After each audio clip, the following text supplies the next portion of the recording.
नमस्कार, आप देख रहे हैं the view news powered by Vinay Ujala. आइए नजर डालते हैं आज के कुछ मुख्य समाचारों पर। 5 किलो गांजे के साथ तस्कर पकड़ा गया। पापा विधायक है हमारे वाला ड्रामा पड़ा भारी। करंट से हुई युवक की मौत। ऑनलाइन जॉब के नाम पर हुई ठगी। दिग्विजय के बयान पर सियासी घमासान। उड़ीसा से गांजा लाकर भोपाल में बेचता था। क्राइम ब्रांच ने आरोपी अन्नू उर्फ अनवर को पकड़ा। 4 किलो गांजा जब्त। एनडीपीएस एक्ट के तहत मामला दर्ज। भोपाल क्राइम ब्रांच ने मादक पदार्थों की तस्करी पर बड़ी कार्रवाई करते हुए गांजा तस्कर अनु उर्फ अनवर को गिरफ्तार किया है। आरोपी के पास 4 किलो 900 ग्राम गांजा बरामद किया गया है। Additional DCP crime Shailendra Singh Chauhan ने बताया कि आरोपी उड़ीसा से गांजा लेकर भोपाल में बेचता था और मोटा मुनाफा कमाता था। मुखबिर की सूचना पर गिरफ्तारी हुई और आरोपी के खिलाफ एनडीपीएस एक्ट के तहत केस दर्ज किया गया। आरोपी पर पहले भी एनडीपीएस एक्ट के तहत केस दर्ज है और वो शाहजहानाबाद का रहने वाला है। क्राइम ब्रांच भोपाल के द्वारा मादक पदार्थों के तस्कर और विक्रेताओं के खिलाफ लगातार कार्रवाई की जा रही। इसी कड़ी में भोपाल के एक पुराने तस्कर को पकड़ा गया है। इस पर आरोप है कि ये पूर्व में भी तस्करी गांजे की करता रहा है और इस बार भी रंगे हाथों तस्करी करते हुए पकड़ा गया है। 5 किलो के लगभग इसके पास गांजा बरामद किया गया है। इसकी कीमत लगभग 1 लाख रुपए के जो आंकी गई है और इसके अलावा जो छोटी मात्रा में बिकने पर काफ़ी बड़ी और रकम भी इससे मिल सकती है। इस जो आरोपी है इसके खिलाफ पूरा अपराध में भी और इन पर जमानत पर रहा है। हम लोग संबंधित थानों के माध्यम से इसकी जमानत नस्ती की कार्रवाई करेंगे। इससे पूछताछ में और सदस्यों के बारे में जानकारी मिली है जिनको हम तलाश कर उनके खिलाफ साक्ष्य एकत्रित कर कार्रवाई करेंगे। आधी रात टेकरी पहुंचे रुद्राक्ष ने किया हंगामा। पुजारी से विवाद के बाद 9 लोगों पर एफआईआर दर्ज। 4 गाड़ियां हो चुकी है जब्त। मामला देवास की मां चामुंडा टेकरी का है, जहां विधायक पुत्र रुद्राक्ष शुक्ला अपने साथियों के साथ लाल बत्ती और हूटर लगी गाड़ियों के काफिलों के साथ पहुंचे थे। आधी रात को जब मंदिर के पट बंद थे तब रुद्राक्ष ने पुजारी के बेटे से मंदिर खुलवाने की जिद की। इस दौरान विवाद इतना बढ़ गया कि पुजारी के बेटे के साथ गाली गलौच और मारपीट की नौबत आ गई।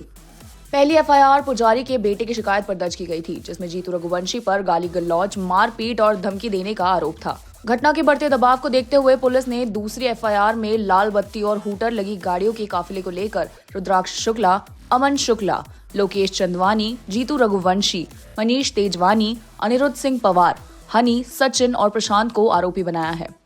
अब तक 7 गाड़ियों में से 4 जब्त की जा चुकी है। रुद्राक्ष जिस इंदौर पासिंग कार 0009 में सवार थे उसकी जब्ती भी तय मानी जा रही है। पुलिस की जांच जारी है और अधिक नामों के जुड़ने की संभावना बताई जा रही है।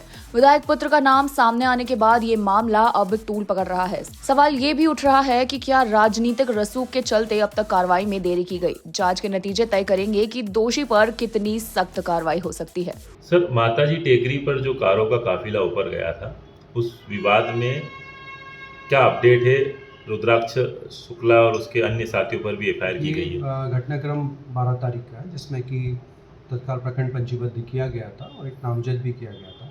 साथ ही साथ दिनांक 13 तारीख को पुनः जो काफिला था उसका रैश ड्राइविंग के तहत प्रखंड पंजीबद्ध किया गया था।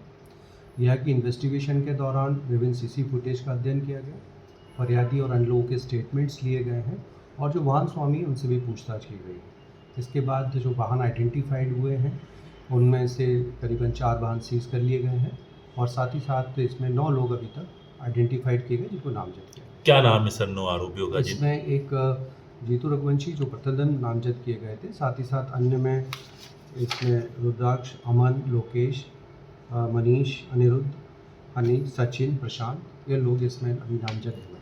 अच्छा, कितनी कारें जब्त कर ली गई? इसमें कुल 7 वाहन अभी तक आइडेंटिफाइड किए गए जिसमें कि 4 वाहन जब्त कर लिए गए। अच्छा, जो इंदौर पासिंग 0009 कार है सर, उसको लेकर क्या अपडेट? इसमें इन्वेस्टिगेशन में भी शेष है, सीजिंग कार्रवाई किया जाना। शाहजहानाबाद में बिजली के खंभे से फैला करंट। लोहे के गेट को छूते ही हुई युवक की मौत। भोपाल के शाहजहाना इलाके के संजय नगर में करंट लगने से एक युवक की मौके पर ही मौत हो गई। मंगलवार सुबह 8 बजे बिजली के खंभे में अचानक स्पार्क हुआ, जिससे कई घरों में बिजली के उपकरण जल गए। इस दौरान सतीश नामक युवक के घर में करंट फैल गया और जैसे ही वो लोहे के दरवाजे को छूता, करंट लगने से उसकी मौके पर ही मौत हो गई।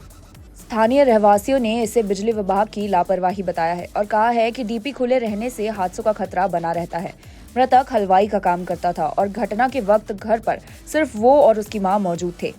थाना प्रभारी उमेश पाल सिंह चौहान ने बताया कि मामले की जांच की जा रही है। नाम क्या है? रामू काकोटे। मेरे भाई को करंट लग गया शॉर्ट सर्किट से दरवाजे से सफीक पटेल के यहाँ किराए से रहते थे हम, और टीवी में शॉर्ट सर्किट हुआ था, पूरे घर में आग लग गई थी। दरवाजे में टच हुए, दरवाजे में करंट आ रहा था, उससे स्पाइड में बाहर गिर गए और उनकी डेड हो गई। किन चीज़ों में आग लगी थी, क्या हुआ? पूरा शॉर्ट सर्किट हुआ है पूरे घर में, पूरे चारों पाँचों कमरे में। जी 2-3 बार हो चुका है।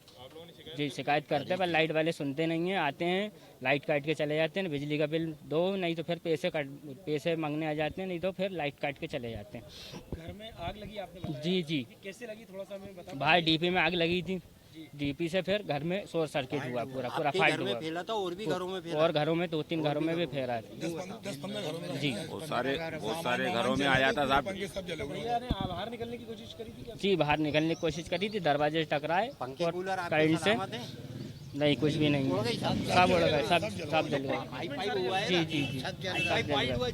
ठगों ने टेलीग्राम से जॉब का झांसा दिया। भोपाल की महिला से करीब 6 लाख ठगी, 2 आरोपी गुजरात और राजस्थान से हुए गिरफ्तार, जांच अभी भी जारी। भोपाल साइबर क्राइम ब्रांच ने ऑनलाइन जॉब के नाम पर ठगी करने वाले 2 आरोपियों को गिरफ्तार किया है। आरोपी कनक बाई को अहमदाबाद और हंसराज गोदारा को बीकानेर से पकड़ा गया। दोनों टेलीग्राम पर ग्रुप बनाकर फर्जी वेबसाइट के जरिए लोगों को फ्लाइट टिकट रेटिंग जैसे टास्क देकर पैसे कमाने का लालच देते थे। शुरुआत में रिटर्न देकर विश्वास जीतते थे और फिर बड़ी रकम डलवाकर स्कोर कम बताकर पैसे रोक लेते थे। भोपाल की पूजा द्विवेदी से 5 लाख की ठगी की गई। पुलिस ने मोबाइल और सिम जब्त कर जांच शुरू कर दी है। साइबर क्राइम भोपाल के द्वारा अंतर्राज्यीय साइबर ठग गिरोह के 2 सदस्यों को पकड़ा गया है। ये लोग टास्क फ्रॉड के नाम पर बड़ी मात्रा में धोखाधड़ी करते थे। इन दोनों पर आरोप है कि इन दोनों के द्वारा अपने खाते का उपयोग कर काफ़ी बड़ी मात्रा में इसमें रकम ली गई है और ये ठगी की रकम को तत्काल निकालकर गिरोह के मुख्य सदस्यों को दी गई है। इनमें एक सदस्य गुजरात का रहने वाला है, दूसरा राजस्थान का रहने वाला है। साइबर क्राइम ब्रांच की टीम के द्वारा इस गिरोह की पतारसी के बाद इन 2 आरोपियों की गिरफ्तारी की गई है। ये टेलीफोन पर कॉल करके लोगों को टास्क देने पर टिकट कराने और उनमें टिकट में काफ़ी कंसेशन बेनिफिट देने के नाम पर लोगों को टेलीग्राम ग्रुप में शामिल करते हैं और उस ग्रुप के माध्यम से धोखाधड़ी का शिकार बनाते हैं। दोनों आरोपी गिरफ्तारी कर आगे की पूछताछ और पड़ताल की कार्रवाई की जा रही है। सारंग बोले दिग्गी मियां को भजन से है आपत्ति, हिंदू धर्म और सनातन पर निशाना साधा। साथ ही कांग्रेस पर तुष्टीकरण और फूट डालने का आरोप भी लगाया। पूर्व मुख्यमंत्री दिग्विजय सिंह के बयान को लेकर मध्य प्रदेश की सियासत गर्मा गई है। खेल एवं युवा कल्याण मंत्री विश्वास सारंग ने पलटवार करते हुए कहा कि दिग्विजय सिंह को दिग्गी मियां कहना इसलिए उपयुक्त है क्योंकि उन्हें जय श्री राम के नारों और भजनों से आपत्ति है। सारंग ने आरोप लगाया है कि दिग्विजय सिंह हमेशा सनातन धर्म और हिंदू संस्कृति का अपमान करते आए हैं, तुष्टीकरण की राजनीति करते हैं, पाकिस्तान और अफजल गुरु जैसे मुद्दों पर विवादित बयान देते हैं। राम सेतु तोड़ने की बात हो या योग गुरु बाबा रामदेव पर टिप्पणी, सारंग का कहना है कि दिग्विजय सिंह को भगवा वस्त्र और संतों से आपत्ति है। उन्होंने पूछा क्या दिग्विजय सिंह विदेशी तख्तों के इशारों पर काम कर रहे हैं। अब दिग्गी मियां को हिंदुओं के भजनों से भी आपत्ति हो रही है। जय श्री राम के नारे यदि यात्राओं में लगते हैं तो उनके पेट में दर्द हो रहा है। उन्होंने आज प्रेस कॉन्फ्रेंस में कहा कि हिंदुओं की यात्राओं में डीजे पर आपत्तिजनक गाने बजते हैं। मियां दिग्विजय सिंह जी, वो गाने नहीं होते, वो भजन होते हैं। पर आप तुष्टीकरण की राजनीति में इतने आगे बढ़ गए कि आपको भगवान के भजन भी आपत्तिजनक लगने लगे। वैसे मियां दिग्गी की ये आदत पहले से है। उन्होंने हर समय सनातन का, हिंदू धर्मावलंबियों का, हिंदू ग्रंथों का, हिंदू देवी देवताओं का अपमान किया है। पाकिस्तान परस्ती की बात करने वाले दिग्विजय सिंह जी हर समय से इस देश को तोड़ने की बात करते हैं।